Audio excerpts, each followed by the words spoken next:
So hello my lovely dear students, welcome back to my channel. तो आइए next chapter को देखते हैं, जो कि है पौधों को जानिए। तो पौधों के बारे में आइए हम समझते हैं। तो पहला प्रकार जो है वो पौधों का, वो उसे कहते हैं साग। जैसे धनिया, इंग्लिश में से हर्ब्स कहते हैं, पालक, मेथी। तो साग में जो इसका जो होता है तना जो होता है हरा होता है, कोमल होता है, छोटा होता है एकदम, कई शाखाएं नहीं होती है।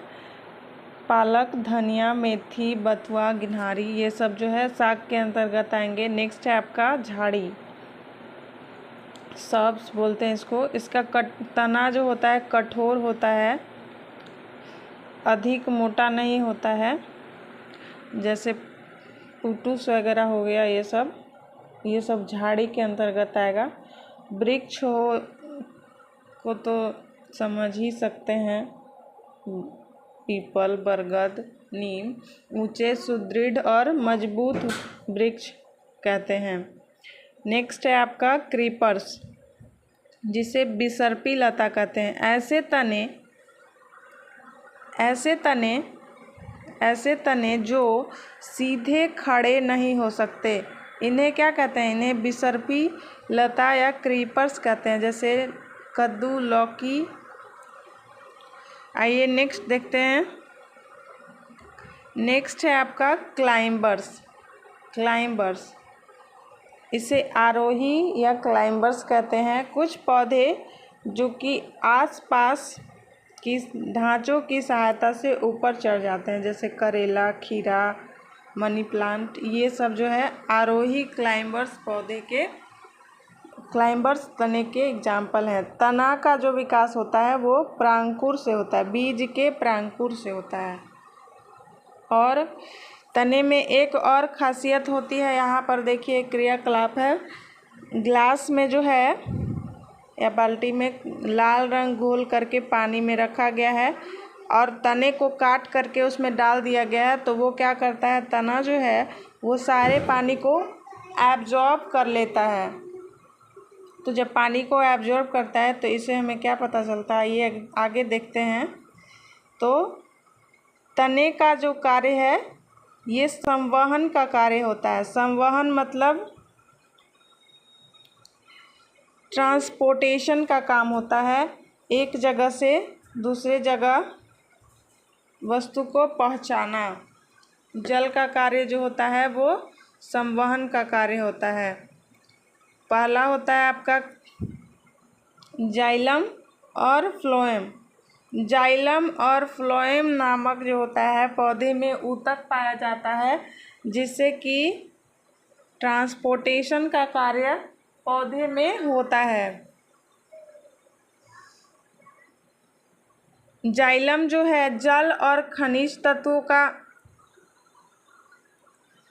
ट्रांसपोर्टेशन करता है और फ्लोएम जो है वो भोजन का ट्रांसपोर्टेशन करता है। तना जो है पौधे को यांत्रिक सहायता प्रदान करता है, मैकेनिकल सपोर्ट प्रदान करता है। आइए नेक्स्ट देखते हैं। कहाँ गई बेटा?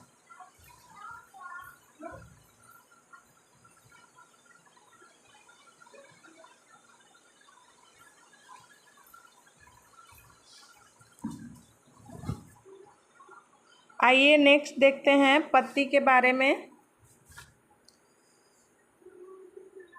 पत्ती जो है वो तने के पेटियोल से जुड़ा होता है। पत्ती जो है वो तने के पेटियोल से जुड़ा होता है,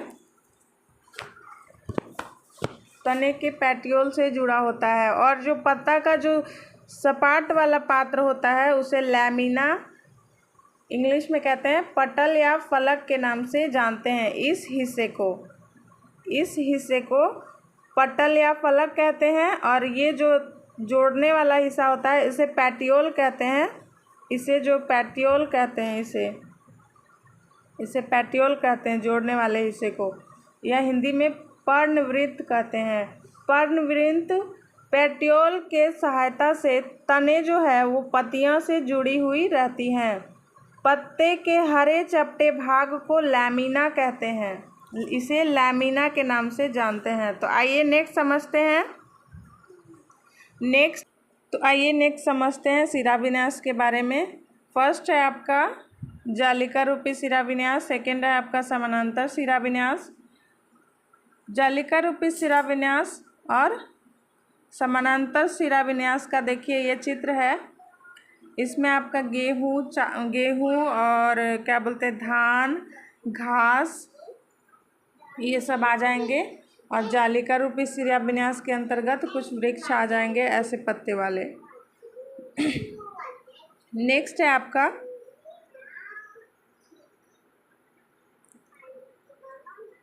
एक क्रियाकलाप दिया हुआ है जिसमें पत्ती को पॉलीथीन से बांध दिया जाता है। यहाँ पर पत्ती लिखा हुआ है, पत्ती को जो है वो पॉलीथीन से बांध दिया जाता है। पॉलीथीन में पत्तियों के माध्यम से पानी आ गया, यहाँ पे देखिए ये पानी आ गया और ये पत्ती है। तो पत्ती द्वारा पानी निकालने,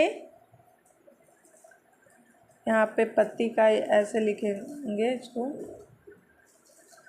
पत्ती द्वारा पानी निकलने की क्रिया को वाष्पोत्सर्जन ट्रांसपोर्टेशन कहते हैं। वायुमंडल में जल पौधों के वाष्पोत्सर्जन के द्वारा होता है। वायुमंडल में जो जल होता है वो पौधों के वाष्पोत्सर्जन क्रिया के द्वारा होता है। वाष्पोत्सर्जन क्रिया के द्वारा ही पौधे अपने शरीर में जल की मात्रा को नियंत्रित करते हैं। इसका अर्थ यह है कि पौधे जो हैं कुछ जल में रहते हैं, या कुछ पौधे जब बारिश का मौसम आ जाता है या पानी वाले क्षेत्र में, जल वाले क्षेत्र में पौधे रहते हैं, तो उनके शरीर में जो है वो, उनके तने में जो है पानी की मात्रा अत्यधिक हो जाती है। तो उससे किसी भी पदार्थ की मात्रा जब किसी भी चीज़ में अधिक हो जाएगी तो उसे कहीं ना कहीं नुकसान पहुंचेगा। तो उसको बैलेंस करने का काम, उसको अपने अवस्था में बनाए रखने के लिए, एक स्वस्थ पौधे को बनाए रखने के लिए ट्रांसपोर्टेशन की क्रिया होती है। उस पानी को संतुलित करने के लिए जो होता है, पत्तियां क्या करती है, वाष्पोत्सर्जन की क्रिया करती है और जल को निकासित करती है। आइए नेक्स्ट समझते हैं। यदि रेगिस्तान राजस्थान जहाँ पानी की कमी होती है, रेगिस्तान राजस्थान जहाँ पानी की कमी होती है, वैसे जगह पर यदि पौधे की पत्तियाँ चौड़ी हो जाए तो पौधे क्या हो जाएंगे, मर जाएंगे, क्योंकि पानी की तो एक किल्लत है, ऊपर से पौधे की पत्तियाँ जो है वो चौड़ी है। और चौड़ी पत्तियाँ ट्रांसपोर्टेशन क्या करेंगी, अधिक करेंगी। पौधे की पत्तियाँ जो है वो ट्रांसपीरेशन जो इस वाष्पोत्सर्जन को ट्रांसपीरेशन कहते हैं। ट्रांसपोर्टेशन तो आपका संवहन को कहते हैं, ट्रांसपीरेशन कहते हैं। तो चौड़ी पत्तियाँ जो है वो ट्रांसपीरेशन, वाष्पोत्सर्जन की क्रिया का क्या होगा, बहुत अधिक करेगी। तो इससे क्या होगा, पौधे मर जाएंगे, पौधे का अस्तित्व खत्म हो जाएगा। तो ऐसी जगहों पर क्या होता है, पौधे का जो आकार होता है कांटे के रूप में पत्तियां बदल जाती है, जिससे कि कम कांटे के रूप में होती हैं, तो वाष्पोत्सर्जन की क्रिया उनसे नहीं होती। और ऐसे जगह में जहाँ पौधे कांटे के रूप में होते हैं, वहाँ जो है वाष्पोत्सर्जन ट्रांसपीरेशन की क्रिया तने के द्वारा होता है। पत्तियों का कार्य है प्रकाश संश्लेषण करना। प्रकाश संश्लेषण की क्रिया द्वारा पौधे क्या करते हैं, कार्बन डाइऑक्साइड को ऑब्जर्व करते हैं, लेते हैं वातावरण से, और जल लेते हैं और कार्बन डाइऑक्साइड लेते हैं और क्या बनाते हैं, कार्बोहाइड्रेट बनाते हैं और जल और ऑक्सीजन भी मुक्त करते हैं, ऑक्सीजन को छोड़ते हैं। तो एक अभिक्रिया है प्रकाश संश्लेषण की क्रिया का, देखिए 6 CO2, 6 कार्बन का अणु और 12 जल का अणु, मॉलिक्यूल्स एंड कार्बोहाइड्रेट C6H12O6 और जल बनाते हैं और ऑक्सीजन को मुक्त करते हैं, जो ऑक्सीजन हम लोग ग्रहण करते हैं। तो आइए नेक्स्ट समझते हैं। जल प्रकाश की उपस्थिति में पौधे भोजन का निर्माण करते हैं, इसी प्रक्रिया को प्रकाश संश्लेषण कहते हैं। नेक्स्ट है आपका जड़ बारे में समझते हैं। जड़ का विकास जो होता है बीज के मूलांकुर से होता है और जड़ 2 प्रकार के होते हैं, एक मूसला जड़ और एक रेशेदार जड़। मूसला जड़ टैप रूट और फाइब्रस रूट। मूसला जड़ जो होता है वो द्विबीजपत्री से, इसके बीज जो होते हैं द्विबीजी होते हैं। इसमें सिर्फ एक जड़ मूल जड़ होता है, इसमें जो है एक मूल जड़ होता है और इसे से अनेक जड़ जुड़े हुए रहते हैं, तो इसे हम मूसला जड़ कहते हैं। और फाइबरस रूट में जो होता है ये एक बीजपत्री, इसे मोनोकॉट कहते हैं, इसे डाइकॉट।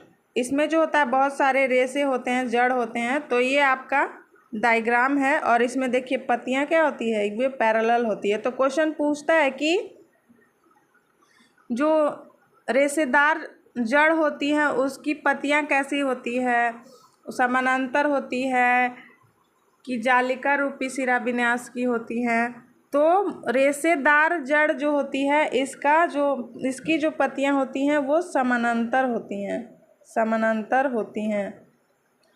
और इसमें क्या होता है, इसमें जालिका रूपी होती हैं, इसमें जो होता है जालिका रूपी होती है। धान हो गया, आलू हो गया, गेहूँ हो गया, धनिया हो गया, टमाटर हो गया, आलू हो गया, ये सब एक बीजपत्री के उदाहरण हैं। इसमें एक बीज पाया जाता है, आम हो गया, नीम हो गया, इटिशी। नेक्स्ट समझते हैं, आइए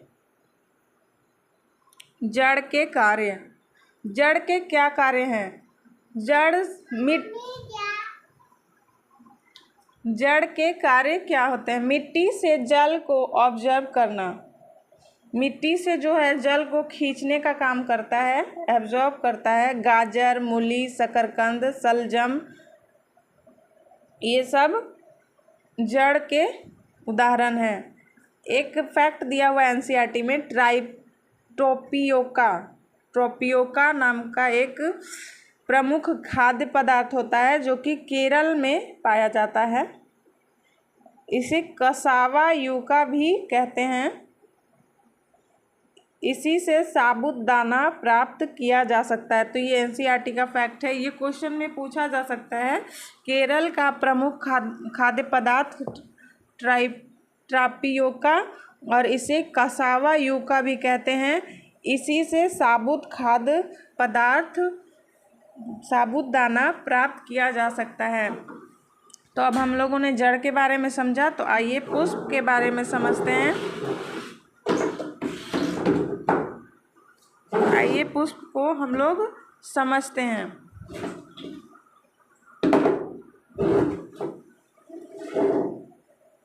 पुष्प खिलने के बाद इसे जो पिंक कलर का जो बना हुआ है इसे पंखुड़ी बोलेंगे और ये ग्रीन वाला को सेपल्स बाह्य दल बोलेंगे और पंखुड़ी को पेटल्स।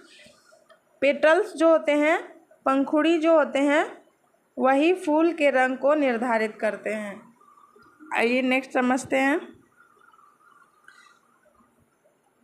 यहाँ पर जो है वो पुष्प के भाग के बारे में समझेंगे कि इसमें परागण को समझेंगे। आइए समझते हैं। तो पुष्प, ये जो पुष्प बना हुआ है इसमें जो है, इसमें 2 भाग होते हैं, एक स्त्री केसर होता है और एक पुंकेसर होता है। स्त्री केसर को गाइनोसियम के नाम से जाना जाता है। गाइनोसियम कहते हैं, मतलब इंग्लिश में गाइनोसियम और हिंदी में स्त्री केसर, और इसको एंड्रोसियम कहते हैं। स्त्री केसर में पुष्प के 3 भाग होते हैं। पहला हो गया ये ओवरी हो गया, पहला हो गया वर्तिका, दूसरा हो गया वर्तिकाग्र। पहला है आपका ये पहला हो जाएगा वर्तिका, दूसरा हो जाएगा वर्तिकाग्र और तीसरा हो जाएगा ये अंडाशय ओवरी। और अब आइए देखते हैं पुंकेसर में एंड्रोसियम में जो है वो आपका 3 पार्ट इसमें भी होता है। पहला हो गया पराग के कोश, ये जो आपका है ये वाला भाग, यही वाला भाग का चित्र यहाँ पे हम बनाए हैं अलग से समझने के लिए। इसमें जो ब्लैक दिख रहा है, ये जो रेड कलर का पूरा है उसको कहते हैं पराग का कोश, और ये जो ब्लैक दिख रहा है ये है आपका पराग का कण। तो ये रेड वाला जो है पराग का कोश है और इसमें जो ब्लैक दिख रहा है वो पराग का कण है।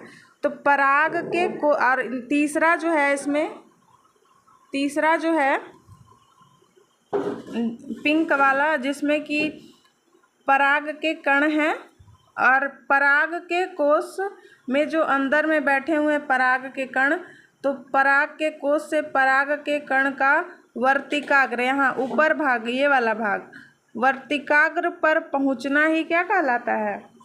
परागण कहलाता है, पॉलिनेशन कहलाता है। तो इसका 3 भाग होता है पुंकेसर का। पुंकेसर को एंड्रोसियम और स्त्री केसर को गाइनोसियम के नाम से जानते हैं। तो क्वेश्चन पूछ सकता है कि गाइनोसियम किसके अंतर्गत किसे कहते हैं और कौन सा गाइनोसियम पुष्प का कौन सा भाग होता है, स्त्री केसर या पुंकेसर? तो आप बता सकते हैं। नेक्स्ट है आपका एंड्रोसियम में 3 पार्ट होते हैं, पराग का कोश, परागकण और तंतु। इसमें वर्तिकाग्र और ओवरी। आइए नेक्स्ट समझते हैं फ्लावर्स के बारे में। ये दिया हुआ है, ये सेपल्स अभी डायग्राम में आप लोगों ने देखा था, दलपुंज, क्लाइएक्स, कोरोला, इसे कोरोला कहते हैं, क्लाइएक्स कहते हैं बाह्य दलपुंज को, दलपुंज यानी कि पेटल्स, पंखुड़ी को कहते हैं कोरोला, और पुंकेसर को एंड्रोसियम और गाइनोसियम के नाम से स्त्री केसर को जानते हैं। मेल पार्ट होता है एंड्रोसियम, तो इसमें 2 भाग दिया हुआ है, पराग का कोश, एक पराग के कोश के अंदर ही पराग का कण पाया जाता है और दूसरा होता है तंतु। और स्त्री केसर में पहला हो जाएगा अंडाशय, दूसरा हो जाएगा वर्तिका और वर्तिकाग्र। तो परागण की जो क्रिया होती है, पराग कोश से निकलकर पराग के कण वर्तिकाग्र पर पहुंच जाते हैं, इस क्रिया को क्या कहते हैं? परागण कहते हैं। तो ये जो पौधों को जानिए वाला चैप्टर था ये कंप्लीट हो चुका है। आई होप ये वीडियो समझ में आई होगी, सारा कॉन्सेप्ट क्लियर हुआ होगा। Thanks for watching this video. एक लाइक सब्सक्राइब ज़रूर कीजिए। आगे की सीरीज़ कंटिन्यू रहेगी, आगे हम इससे रिलेटेड जो है क्वेश्चन प्रैक्टिस करेंगे। Thanks for watching.